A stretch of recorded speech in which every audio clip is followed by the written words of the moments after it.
자, 오늘 말씀은 하나님께서 아담과 하와에게 셋이라고 하는 새로운 아들을 허락하신 가운데 그 셋을 통하여 허락하시는 그 후손들에 대한 내용입니다.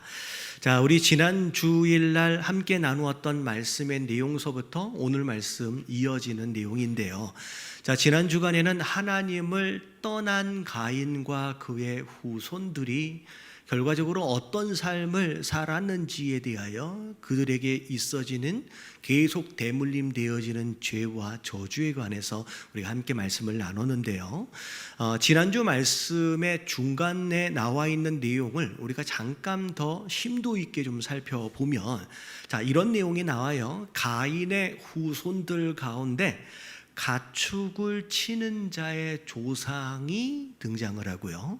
그리고 수금과 퉁소를 잡는 모든 자의 조상이 등장을 합니다. 그리고 구리와 쇠로 여러 기구를 만드는 자까지가 등장하는 거예요. 그래서 인류 역사로 볼 때에, 자, 목축업, 음악을 포함한 예술, 기계 문명의 시초가 전부 다 누구로부터 나와요? 가인의 후손들로부터 나옵니다. 자, 이런 내용을 보면 비록 저주받아 떠난, 하나님을 떠난 삶을 살았음에도 불구하고 나름대로 성읍을 지어놓고 나름대로의 번영과 발전을 누리며 살았네 라고 이제 생각할 수 있을 것 같아요. 근데 자, 눈에 보이는 이 번영과 발전 뒤에 숨겨진 그 이면에 숨겨진 안타까운 사실을 우리가 알아야 할 필요가 있다는 거예요. 자, 왜 성을 짓고 왜 군락을 구성하면서 형성하면서 살 수밖에 없었느냐? 그들은 항상 생명의 위협을 받으며 살았어요. 누군가가 그들을 죽일 수 있다, 누군가가 그들을 공격할 것이다 라고 하는 두려움 가운데 그들은 그들 스스로를 보호하기 위하여 성을 짓고 군락을 구성하며 사는 거예요. 겉으로 볼 때는 으리으리한 성벽도 있고 멋있어 보이지만 사실 그 안에는 뭐가 있냐면 두려움이 있어요.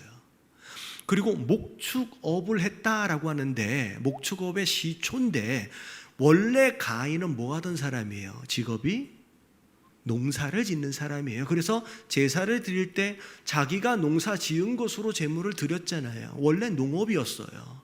근데 가인이 저주를 받고 가인이 가는 땅이 저주를 받아서 더 이상 아무리 땀을 흘려도 그 기운을 낼 수가 없는 땅이 돼버린 거예요. 다시 말하면 농업으로 인하여 먹고 살 수가 없는, 생계를 이어갈 수 없는 상태가 되어지니까 살아남는 방법을 찾기 위하여 뭐까지 하는 거예요? 짐승을 길러서 또 돌아다니면서 그렇게 살 수밖에 없었다는 거예요. 여러분, 이게 목축업의 시초예요. 더 이상 땅이 저주를 받아서 그 기력을 회생할 수가 없는 거예요. 그래서 목축업이 시작이 됩니다. 그리고 음악과 예술이 어떻게 시작이 됐느냐? 원래 사람은 하나님과의 관계 안에서 온전한 기쁨을 누리며 살았어야 해요. 근데 하나님으로부터 분리되어지고 하나님께로부터 떠나버린 인생, 마음 가운데 항상 외로움이 있습니다. 슬픔이 있어요. 고독이 있는 거예요. 여러분, 이 슬픔과 고독과 두려움과 근심과 염려를 뭘로 달래요? 여러분, 원래 이게 하나님이 채워주셔야 할 부분이 사라져버리는 순간 이젠 음악으로 달랠 수밖에 없는 거예요. 이젠 다른 무엇인가로 감정을 건드려서 그것으로 위로를 받을 수밖에 없는 거예요. 그래서 음악과 예술의 시초는 어떻게 보면 안타까운 인생의 현실 가운데서 그것을 어떻게 쓰든 위로받고 보상받기 위하여 생긴 거예요. 자, 그리고 기계 문명, 날카로운 기계, 더 단단한 무엇인가가 필요했어요. 원래는 그렇게 하지 않아도 땅이 열매를 내줬는데 그 땅이 저주를 받아서 더 단단하고 더 날카로운 어떤 도구와 기구와 어떤 기계들이 있어야지만 경작이 되어지고 그 땅을 갈아엎을 수 있는 상황. 여러분, 이것들이 나중에 더 발달을 해가지고 뭐가 돼버려요?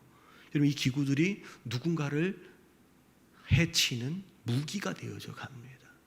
어떻게 보면 겉으로 볼 때는 가인의 가문, 성도 지어놓고 굉장히 뭐라 그럴까요? 번영과 발전을 누리고 있는 것 같이 새로운 것들이 막 만들어지고 있는 것 같처럼 되게 좋아 보이지만 그 모습 뒤편에는 하나님을 떠난 것으로 인하여서 스스로 생존하기 위한 몸부림 가운데 나타난 결과가 그들의 번영과 발전이었다는 거예요.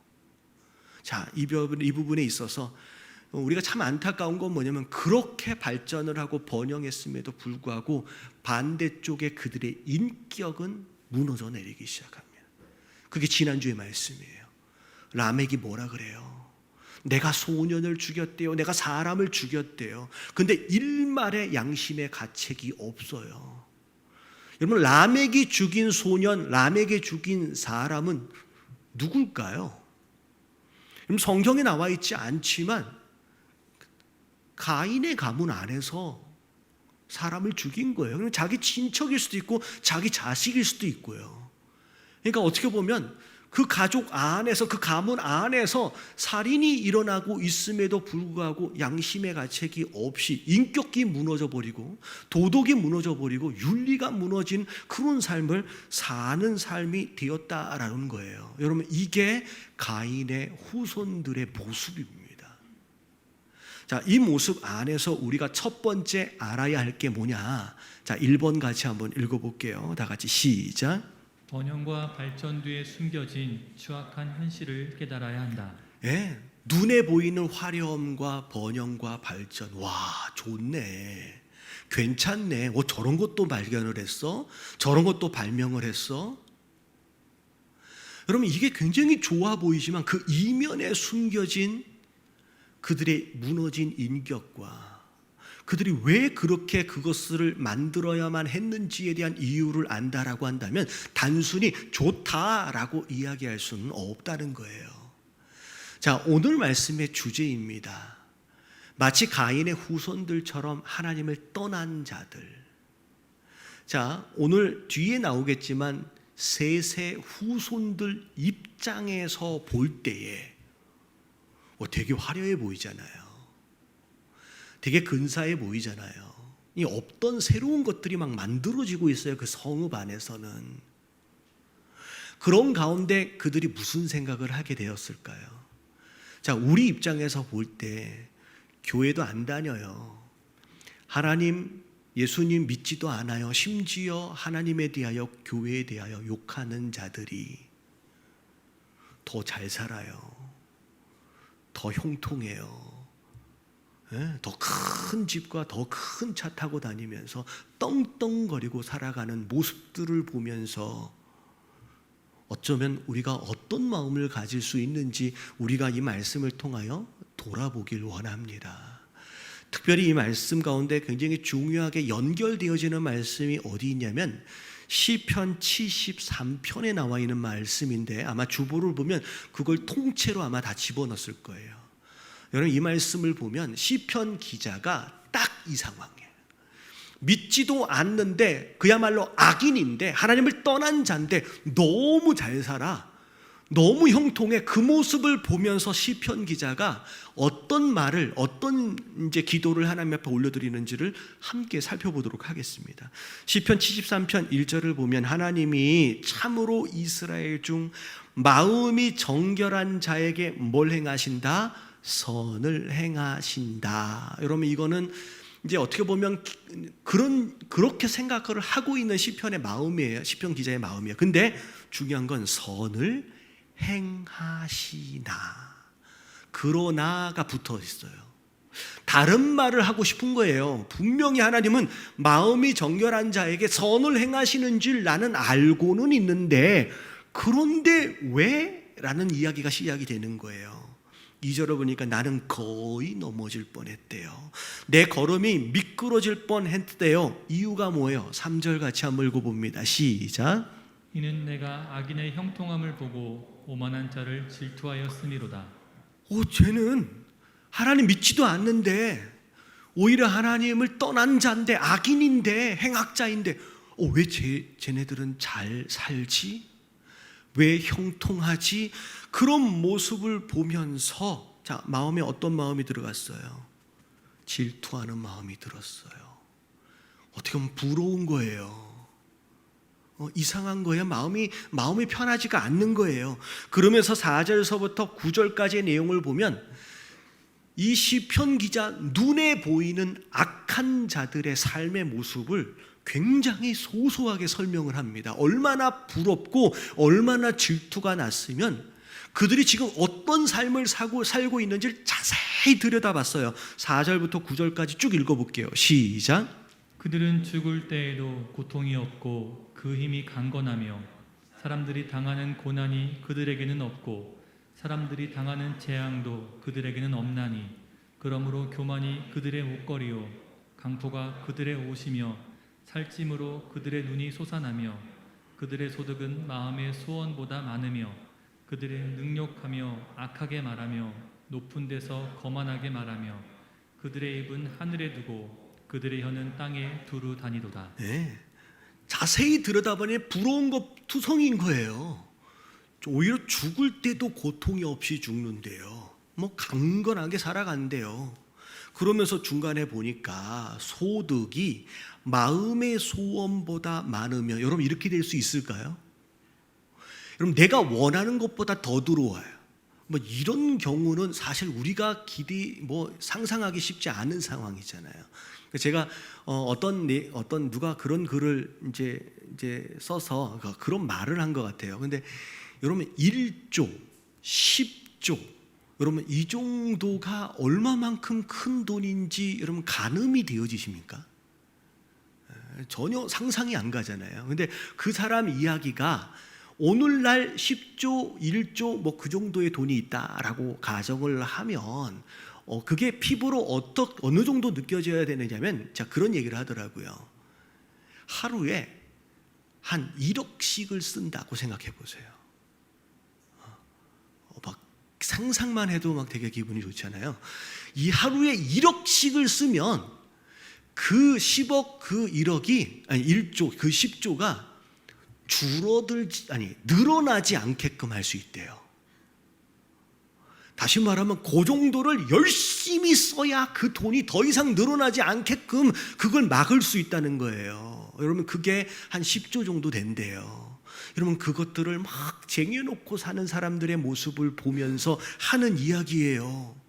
아니 하나님 믿지도 않는데 어떻게 보면 뒤에서 무슨 짓들을 하고 사는지, 더러운 돌들을 만지며 사는데도 불구하고 몇 조씩을 굴려가면서 써도 없어지지 않는 돈들을 가지고 사는 모습들을 보면서 마음이 어떻다는 거예요. 지금 이 시편 기자가 너무 질투가 나고 부럽고 심지어 화가 난대요. 그러면서 10절을 보니까 사람들까지 다 그 사람께 모인대요. 그러면서 11절에 뭐라고까지 얘기하느냐면 하나님이 어찌 알랴 지존자에게 지식이 있으랴. 심지어 하나님을 모독하는 말들까지를 함에도 불구하고 그대로 잘 먹고 잘 사는 모습을 본대요. 그러면서 자 12절 볼지어다. 여기 어서부터는 신세 한탄이에요. 자, 이들은 악인들이라고 하는데 항상 평안하고 재물은 계속 불어나는데, 자 13절 같이 읽어봅니다. 시작. 내가 내 마음을 깨끗하게 하며 내 손을 씻어 무죄하다 한 것이 실로 헛되도다. 내가 죄짓지 않기 위하여 경건하게 살기 위하여 이렇게 열심히 예배를 드리고 이렇게 열심히 기도하고 미라클 모닝 뭐 한다고 하니까 봉사도 하고 여러 가지 애를 쓰는 이 모든 것들이 다 어떻게 보인다는 거예요.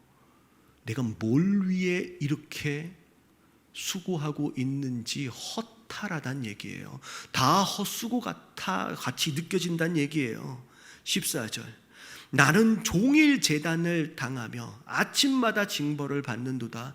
나는 맨날 이렇게 고생하고 근심하고 염려하며 사는데 쟤네들은 왜?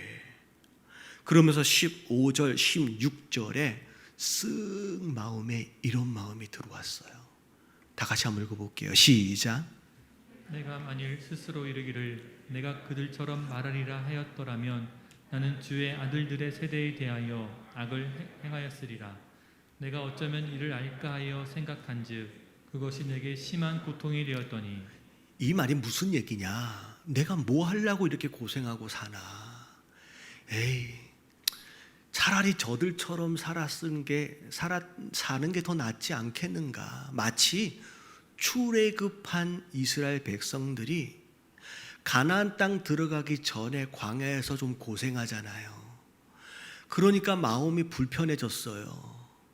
그리고 힘들어졌어요. 차라리 내가 애굽에 살았을 때가 더 나았을 텐데, 차라리 예수 믿기 전의 삶이 더 나았을 텐데 왜 이 고생하며 살까라는 마음이 쓱 들어온 거예요. 여러분, 이럴 때 있어요, 없어요?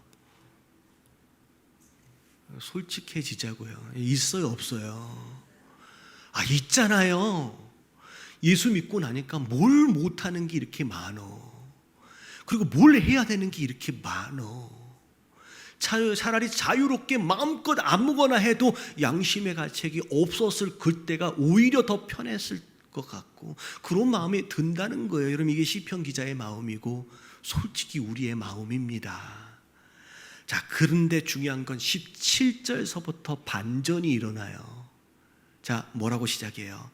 하나님의 성소에 들어갈 때 그런 마음의 유혹들이 막 오고, 차라리 그만해버릴까, 다 내려놔버릴까, 그런 마음이 확 들어올 때, 자, 이 시편 기자가 누구에게 나아가요? 여러분, 하나님께 나아가는 거예요. 여러분, 예배 가운데 나아가는 거예요. 여러분, 이런 마음 들어갈 때 여러분 예배로 나오시길 주님의 이름으로 축원합니다. 여러분, 시험 들 때, 낙심이 될 때 하나님께 나아간 거예요, 이 시편 기자가. 그랬더니 그들의 종말을 깨닫게 하셨어요. 지금 눈에 보이는 것으로 너무 형통하고 평안하고 잘 나가는 것 보이지만, 마지막 끝자락에 이들의 결론이 어찌 되어질지를 하나님 보여주신 거예요. 자, 18절, 19절, 20절 쭉 읽어볼게요. 시작. 주께서 참으로 그들을 미끄러운 곳에 두시며 파멸에 던지시니 그들이 어찌하여 그리 갑자기 황폐되었는가. 놀랄 정도로 그들은 전멸하였나이다. 주여, 사람이 깬 후에는 꿈을 무시함같이 주께서 깨신 후에는 그들의 영상을 멸시하시리이다. 지금 잠깐 잘 사는 것 같지만 결국은 마지막 끝자락에 가보면 영원한 심판이 있다라는 거예요. 심지어 그 정도가 마치 꿈을 꾸고 나서 꾼 꿈에 대하여 무시하는 것처럼 앞으로 있어질 그들 앞에서의 심판은 어마어마한 거라는 거예요. 이게 막 깨달아지는 거예요. 이건 잠깐이구나. 이 땅에 저들이 누리고 있는 형통은 정말 꿈처럼 잠깐이구나 라고 하는 게 깨달아지는 순간 21절에 양심의 가책을 느낍니다. 그 잠깐이라도 불평하고 원망하고 악인의 형통을 부러워했던 그 마음이 너무 창피한 거예요. 그래서 뭐라 그래요? 내 마음이 산란하여 내 양심이 찔렸나이다. 내가 이같이 우음에 무지함으로 주 앞에 짐승이오니. 다시 말하면 아무것도 몰라서 무지했기 때문에 그것에 대하여 불평하고 원망하고 차라리 안 믿는 게 나을 뻔했다라고 하는 그런 생각까지 했다라고 하는 것이 얼마나 한심한지 하나님 앞에서 부끄러워서 이런 얘기를 하는 거예요. 근데 그 다음 말씀이 더 은혜가 있는 게 23절 같이 한번 읽어볼게요. 시작. 내가 항상 주와 함께하는 주께서 내 오른손을 붙드셨나이다. 자, 아까 지금 앞에 내가 거의 넘어질 뻔했대요. 다시 말하면 마음 가운데 차라리 세상으로 돌아가 버릴까 라고 하는 마음이 들어왔지만 갔어요, 안 갔어요? 안 가고 하나님께 나와서 깨달았잖아요. 다시 말하면 넘어질 뻔할 수 있는 그런 유혹과 시험 상황들이 있었음에도 불구하고 아직도 내가 넘어지지 않고 있는 이 상황 자체가 지금 누가 붙들어 주신 거예요? 그럼 하나님이 붙들어 주셨다는 거예요. 그나마 하나님이 붙들어 주셔서 그 유혹과 그 시험 가운데 내가 넘어져 버리지 않게끔 하셨다는 거예요. 여러분, 우리랑 똑같아요. 이런 마음이 있음에도 불구하고 여러분 이 자리에 있다라고 하는 것 자체가 하나님의 은혜인 줄로 믿습니다. 여러분, 하나님이 붙들어 주셨으니까 그나마 여기라도 나와 있는 거예요. 옆에 계신 분들에게 인사 좀 해주세요. 다 하나님의 은혜랍니다. 예. 내가 똑똑해서, 내가 깨달아서, 쟤네들의 심판, 나는 여러분, 이렇게 깨달아서 여기 있는 게 아니라 하나님이 우리의 마음과 생각을 붙잡아 주셔서 그나마라도 여기 있는 거라는 거예요. 여러분, 절대 악인의 형통을 부러워하지 마시길 주님의 이름으로 축원합니다. 자, 그래서 더 중요한 건 뭐냐면, 두 번째 읽어볼게요. 2번 다 같이 시작. 주님과 함께함이 가장 귀한 복이다. 예, 형통하고 번영하고 발전하고 그거 아니에요. 그 이면에 숨겨진 추악함과 어떻게 보면 안타까운 그런 상황, 그건 복이 아니라는 거예요. 여러분, 진짜 복은 하나님과 함께하는 게 복이라는 거예요. 그래서 시편 기자가 그 밑에 그 얘기를 합니다. 자, 24절에 보니까 주의 교훈으로 나를 인도하시고. 어찌 보면 지금 좀 힘들고 어려운 상황들이 있을 수 있어요. 왜냐하면 우리가 광야 교회잖아요. 광야를 걸어가고 있는 상황이라는 거예요. 그 가운데 어려움이 있어요. 근데 그것으로 인하여 하나님 우리를 가르쳐 주시고 교훈하시고 그 교훈 가운데 우리의 삶을 인도해 가신다는 거예요. 근데 지금 비록 좀 어려울지라도 결론은 이거예요. 자, 인도하시고 후에는 뭐예요? 영광으로 나를 영접하실 거래요. 결국 끝에는 하나님께서 영광 가운데 우리를 다 영접하여 안아주신다는 것을 이야기를 합니다. 그러면서 부끄러운 가운데 이 고백이 돼요. 25절 26절 다 같이 시작. 하늘에서는 주 외에 누가 내게 있으리요 땅에서는 주밖에 내가 사모할 리 없나이다. 내 육체와 마음은 쇠약하나 하나님은 내 마음의 반석이시요 영원한 분기시라. 네, 막 성읍에 막 화려함에 되게 근사한 것들이 막 만들어지고 막 그런 거 되게 부러워했었잖아요. 근데 깨닫고 나니까 내가 사모할 게 저게 아니구나. 저게 아니라 누구예요? 내가 사모할 분은 딱 하나님밖에 없구나. 하나님만이 내 분기시고 영원한 분기시고 내 반석이다라고 고백을 합니다. 그리고 27절 28절 마지막에 결론이에요. 무릇 주를 멀리하는 자 악인들이에요. 가인의 후손들이에요. 결국 망한대요. 음녀같이 주를 떠난 자를 주께서 다 멸하실 것이다. 결론. 자, 그리고 마지막 28절의 마지막 결론이 뭐냐면 주께 가까이 함이 내게 복이구나. 저게 복이 아니라 이게 복이구나 라고 깨닫게 되는 거예요. 자, 내가 주 여호와를 나의 피난처로 삼아서 내 주의 모든 행적을 뭐하며 살아요? 전포하며. 예, 하나님만이 우리가 사모할 뿐이다 라고 전도하고 선교하며 살아야 되겠다라고 고백하는 거예요. 여러분, 이렇게 살아간 인생들이 있습니다. 여러분, 하나님을 떠난 가인의 후손들은 그것이 복인 줄 알고 그 번영과 발전을 누리며 성을 쌓아가면서 살아요. 근데 이쪽 한쪽 구석에서는 하나님께서 잃어버린 아벨을 대신해서 셋이라고 하는 새로운 아들을 아담과 하와에게 허락하십니다. 그리고 나서 26절에 보니까 셋도 아들을 낳았대요. 그의 이름을 에노스라고 이름을 지어줍니다. 그 다음에 중요해. 그때에 사람들이 비로소 여호와의 이름을 불렀더라. 여러분, 비로소 여호와의 이름을 불렀다는 얘기는 뭐냐면, 여러분, 가인과 아벨의 예배로 인하여 그 뒤에 살인이 일어났어요. 그리고 하나님의 심판과 저주로 인하여 가인은 아담과 하와를 떠나버리고 하나님을 떠나버립니다. 그러니까 굉장히 안 좋은 일이 벌어지고 나니까 그 사건 이후로 예배가 멈췄어요.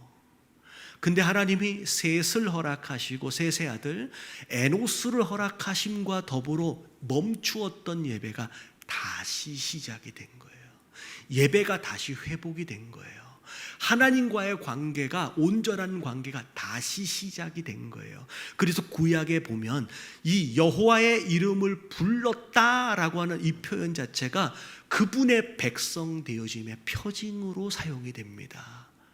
그래서 아브라함이 가나안 땅 안에 인도하심을 받아서 들어왔을 때, 자, 그 장소에서 뭐라고 나오냐면 여호와의 이름을 불렀더라. 그러니까 하나님의 사람들이 가는 곳마다, 정착하는 곳마다 여호와의 이름을 부르면서 하나님의 백성임을 증거하며 살아가게 됩니다. 여러분, 이 예배가 회복되었다는 얘기예요. 여러분, 셋의 후손들이 이 예배의 회복과 더불어서 하나님 백성으로서의 삶을 살아냅니다. 심지어 오늘 말씀 중간을 보면 되게 독특한 사람 이름이 하나 나오는데, 에녹이라고 하는 사람.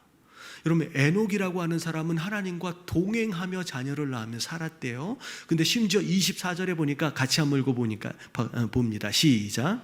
에녹이 하나님과 동행하더니 하나님이 그를 데려가심으로 세상에 있지 아니하였더라. 예배 가운데 하나님과 동행하며 에녹이 살았는데, 하나님이 너무 에녹이 좋아서, 그리고 에녹이 하나님이 너무 좋아서 어떻게 돼버렸어요?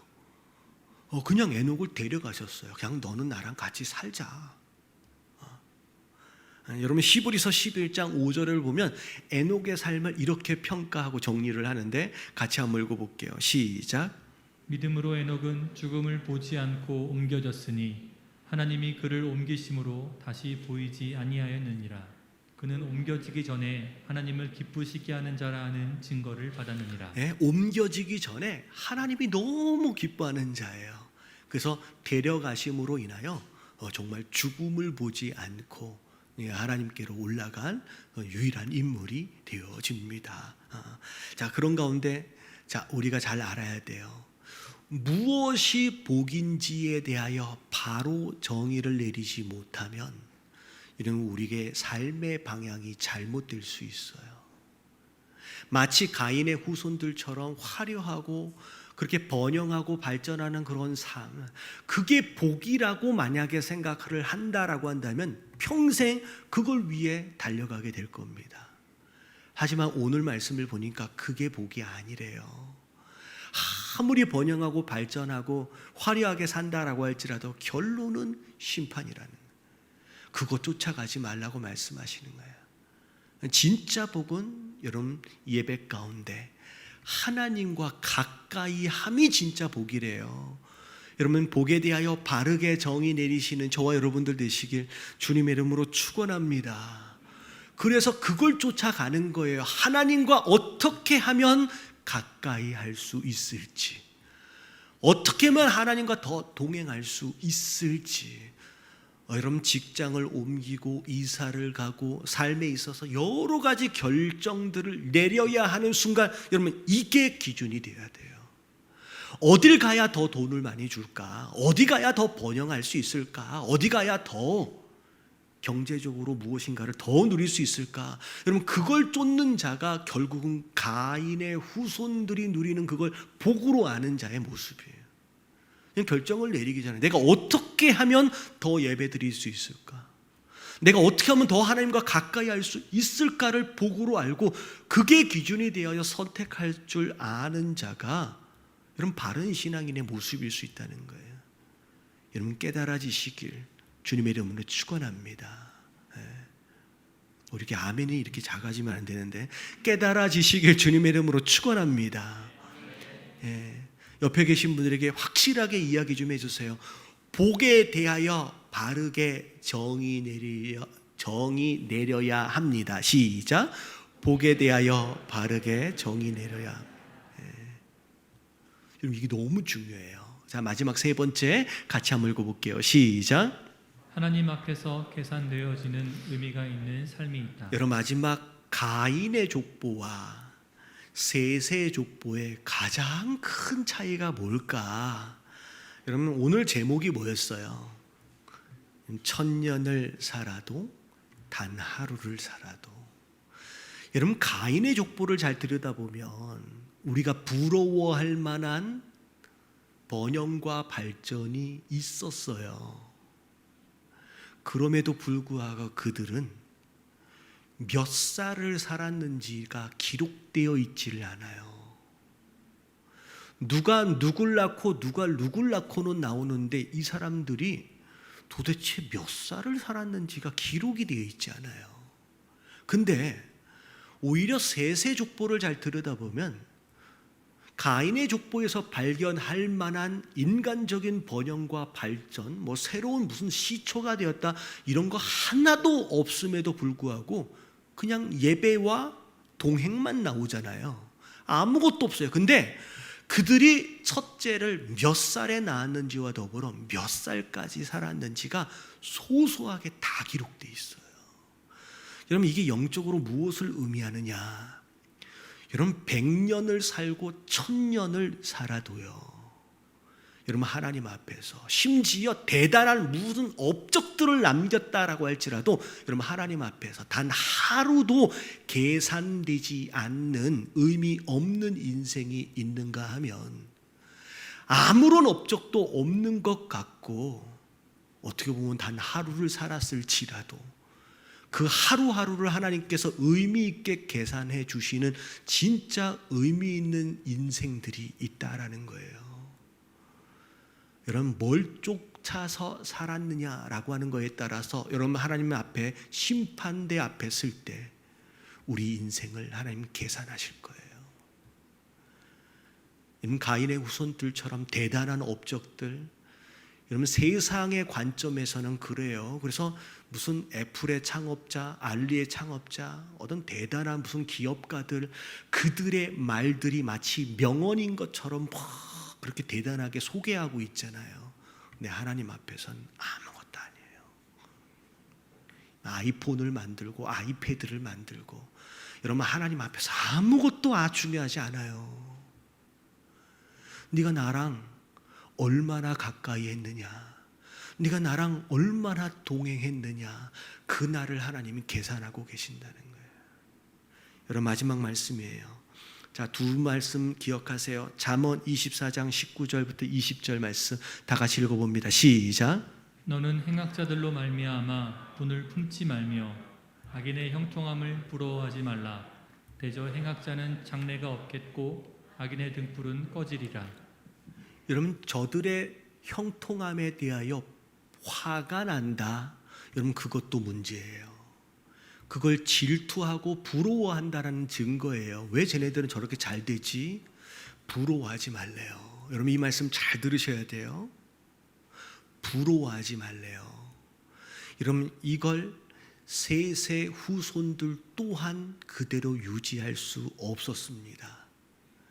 창세기 5장 말씀으로 딱 넘어가는 순간 하나님의 아들들이 이 세상의 딸들에 유혹되어집니다. 다시 말하면 셋의 후손들이 가인의 후손들을 보면서 부러워하기 시작해요. 그들은 도덕적으로, 윤리적으로, 성적으로 타락해서 여인들이 아름답게 꾸미며 다닙니다. 셋의 여인들하고는 달라요. 그러니까 그것에 매력적으로 느끼는 거예요. 거기서 꼬임이 당하는 거예요. 그래서 어떻게 돼요? 셋의 후손들이 결국 그 유혹을 이기지 못하고 가인의 후손들하고 섞여버려요. 그래서 그 다음 사건, 오늘 셋의 족보 마지막에 누가 나와요? 노아 나오잖아요. 여러분, 홍수 심판의 원인이 되어집니다. 여러분, 우리가 이 땅을 살아가면서 끊임없이 이 유혹 가운데 살아가게 될 거예요. 저들을 부러워하지 말라고 하는데 우리 마음은 저들을 부러워할 수밖에 없는 마음이 있어요. 이걸 이겨내라는 거예요. 이걸 이겨내라는 거예요. 그렇지 않으면 결국 그들과가 하나 되어져서 노아 심판과 함께 멸망당하는 인생이 될 수 있다라는 거예요. 경고의 메시지입니다. 여러분, 마지막 말씀 시편 23편 1절부터 6절까지 말씀인데, 자, 4절까지만 읽어볼게요. 다 같이 시작. 여호와는 나의 목자시니 내게 부족함이 없으리로다. 그가 나를 푸른 풀밭에 누이시며 쉴만한 물가로 인도하시는도다. 내 영혼을 소생시키시고 자기 이름을 위하여 의의 길로 인도하시는도다. 내가 사망의 음침한 골짜기로 다닐지라도 해를 두려워하지 않을 것은 주께서 나와 함께 하심이라. 악령과 막대기가 나를 안위하시나이다. 잘 들으세요. 내가 지금 잠깐 사망의 음침한 골짜기를 지금 지나가고 있다 하여 목자가 없이 헤매고 있는 양을 부러워해서는 안 되는 거예요. 여러분 깨달아지시길 주님의 이름으로 축원합니다.